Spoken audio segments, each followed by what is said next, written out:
Voto, vereador Scalco. Presidente, caros colegas, defendo o direito à propriedade, isso aí é inegociável também.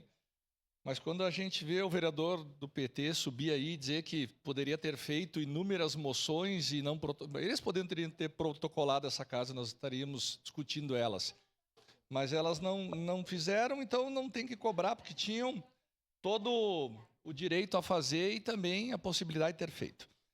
Daí, quando a gente começa a entrar o que é terra improdutiva, produtiva, esse conceito aí é muito vago e muitas vezes a gente vê que tem uma ideologia que pesa nas decisões e isso aí atrapalha até sobre o direito da propriedade, que é um direito constitucional.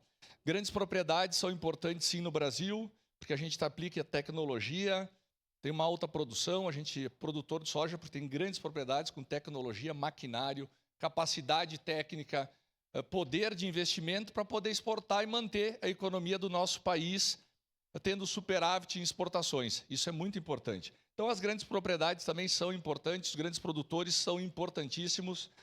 A gente tem que pensar muito bem quando a gente fala em função social de imóvel privado, que é um problema muito sério, porque a gente acaba perdendo e até investimentos do exterior não vêm por essa insegurança jurídica que se torna cada vez mais presente devido a essas invasões, a dificuldade de retomada de imóveis e o próprio problema que isso causa na insegurança jurídica do país.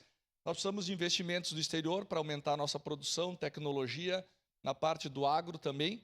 Então é muito importante a gente ter uma segurança jurídica que muitas vezes esses movimentos fazem com que a segurança jurídica muitas vezes fique em dúvida e os investidores não venham a investir no nosso país. Então vamos ter muito cuidado, porque fomentar movimentos baderneiros de invasão não é o caminho certo em lugar nenhum do mundo. Obrigado. Em